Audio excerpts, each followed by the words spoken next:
Elhamdülillah, elhamdülillah, elhamdülillahillezî. Bugünün Müslümanının omuzlarına yüklenmiş ağır bir mesuliyet ve mükellefiyet vardır. Gecenin siyah zülüfleri üzerinde var mı ahınız? Islandı mı bu gece seccadeniz? O da namaz deyip bu bezme girmiş, namaz deyip yaşamış, namaz deyip Rabbin huzuruna varmıştır. Terinizi dökmeye, mesainizi bu işe vermeye hazır mısınız? أقم الصلاة إن الصلاة تنهى عن الفحشاء والمنكر ولذكر الله أكبر والله يعلم ما تصنعون.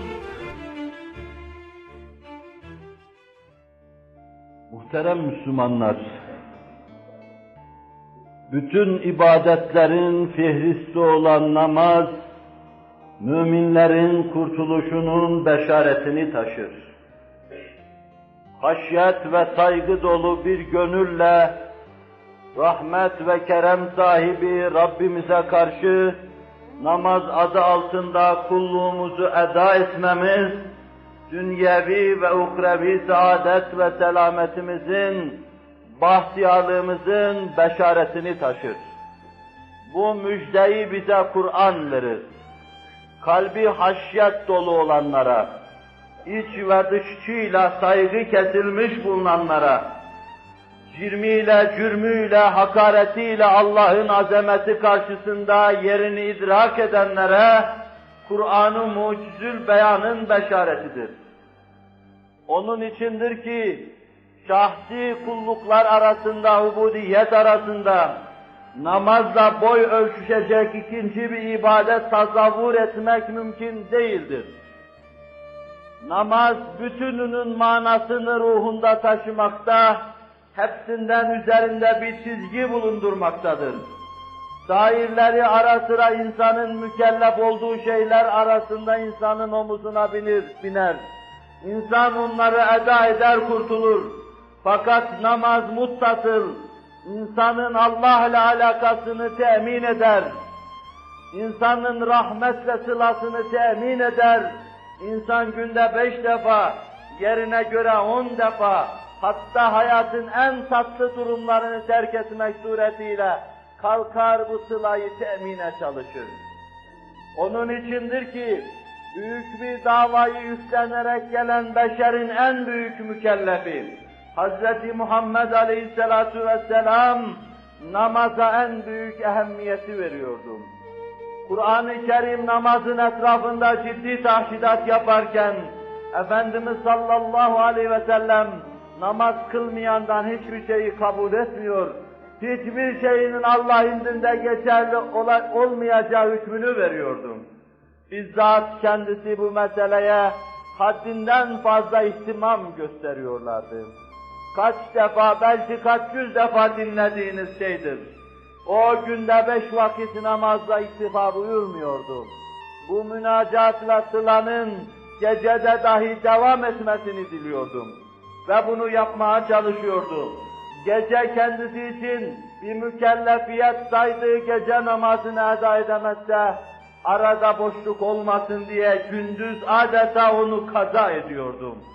Resul-i Ekrem Aleyhisselatü Vesselam'ın başlayıp da ara verdiği, bazısını bıraktığı ibadet-ü taatı adeta görmek mümkün değildir.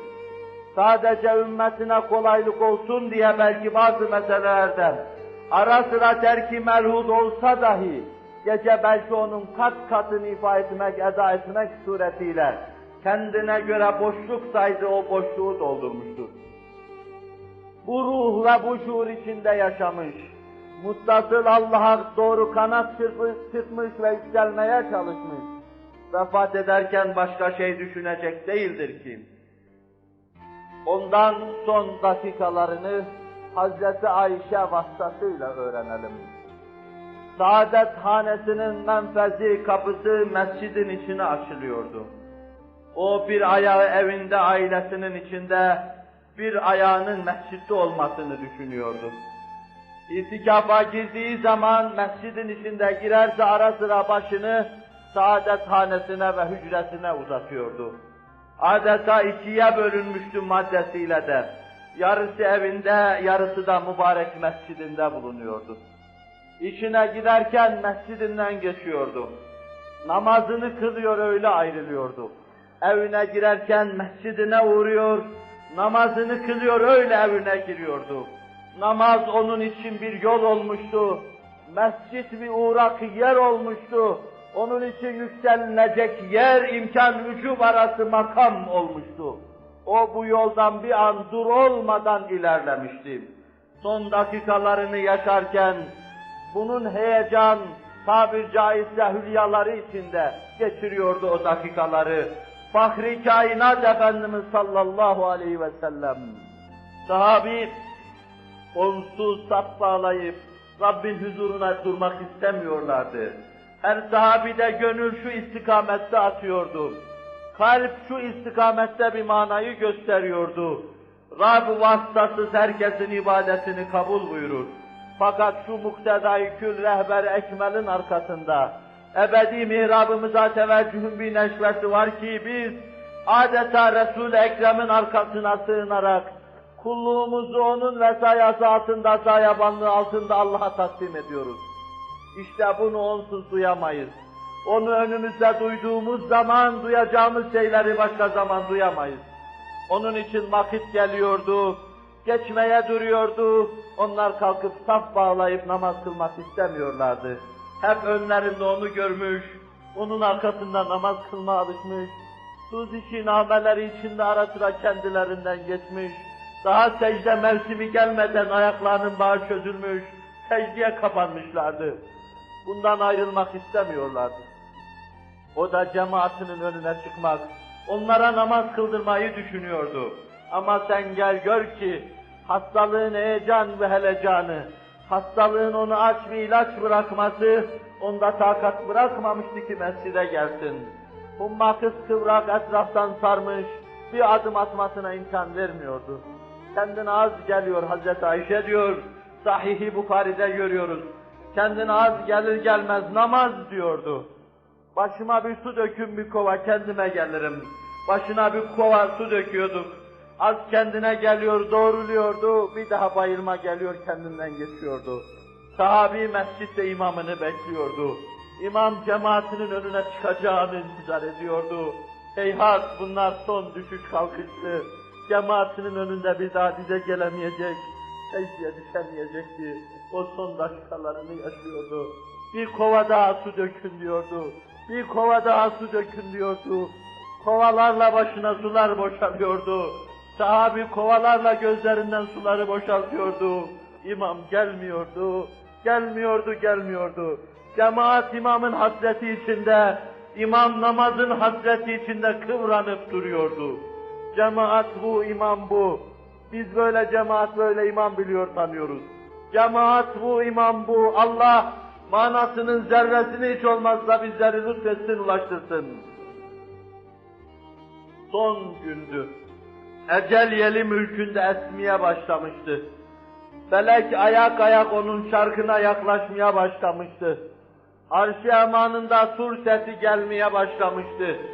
Hususi kıyameti kopması için bütün kaideler çözülmeye başlamıştı. Cemaat yine intizar içindeydi. Perde kalkınca bütün yüzler güldü. İmam geliyor diye beşaret ramzetmeye başladılar. O perdeyi kaldırdı. Ona artık geleceksin denmişti. Mele-i âlâ, nedi-i âlâ etekleri mücevherlerle dolu seni bekliyor. Biraz da semalara şeref vereceksin.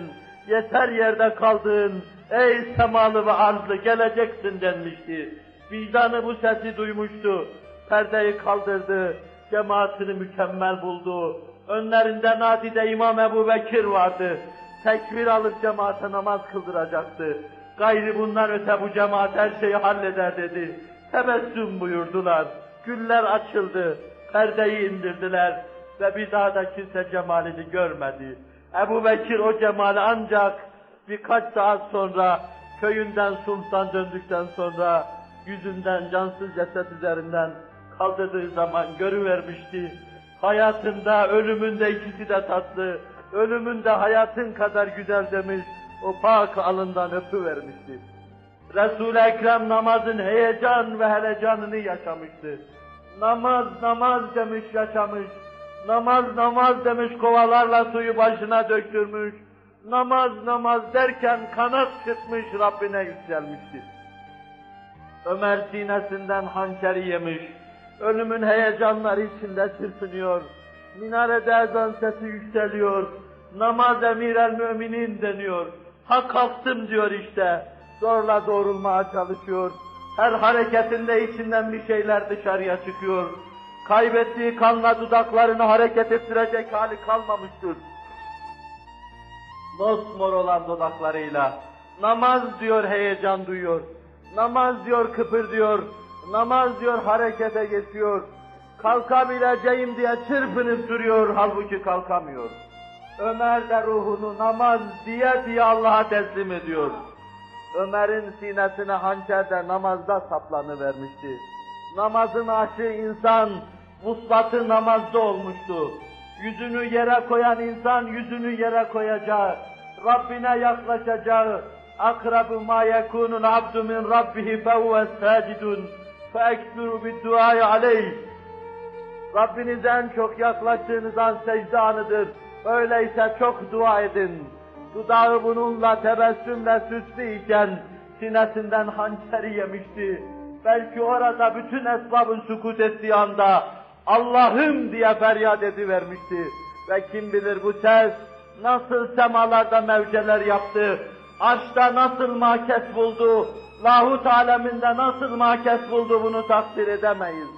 O da namaz deyip bu bezme girmiş, namaz deyip yaşamış, namaz deyip Rabbin huzuruna varmıştı. Namaz diyen hangisini kurcalar karıştırırsanız karıştırın, aynı şeyi göreceksiniz. O üzerimizden, omuzumuzdan atacağımız bir sufra, bir angarya değildir. O Rabbe kurbiyetin ifadesidir. وَمَا يَتَقَرَّبُ عَبْدٌ بِأَحَبَّ شَيْءٍ إِلَى اللّٰهِ تَعَالَى بِالسُّجُودِ الْخَفِيَّ اَوْ كَمَا قَالَ. İnsanın gizli secdeyle Rabbine yaklaştığı gibi daha sevimli bir şeyle yaklaştığı bahis mevzu değildir. Gizli bir secdede, kimsenin görmediği bir yerde, içiniz kıvrım kıvrım kıvranırken, takallübünüz Allah nigehbanken, yaptığınız secdedeki manada Allah'a o kadar yaklaşmış olursunuz ki, siz Allah'a yaklaştıkça şeytan feryadı basarak uzaklaşır. Allah Resulü şöyle buyurur: İzâ qara'al abdu secdeten secede ve atezele şeytan ve yekulu va veylah veya ya veylah innehu umira bis secdeti secede felehul cenne ve inni umirtu bis secdeti fe'aseytu feliyennar. Mümin secde ayetini okuyup yüzünü yere koydu. Rabbine yaklaştığı an şeytan ayrılır, kaçar ve va veylah diye feryat eder. Bu secdeyle emrolundu, secde etti. Cennete ehil hale geldi, Rabbin rızasını kazandı. Daha evvel ben secdeyle emrolundum, isyan ettim, benim için cehennem mukadder oldu der. Vaveyla'yı basar ve uzaklaşır. Ey mümin! Seni Rabbine yaklaştıran namazdan dur olma. Hususiyle secdeye çok ehemmiyet ver. Yer yer öyle bir sünnet ve müstahap yoktur. Bahane ara Rabbin azameti karşısında secde etmek için, başını yere koymak için, derdini şerh etmek için. Dinle Rabbim bu gönlümü kimse anlamadı. Dinle Rabbim bu gönlümün feryadını kimse dinlemedi. Dinle Rabbim benim dertlerimin teşbihini kimse derman olamadı de. İçini Rabbine aç.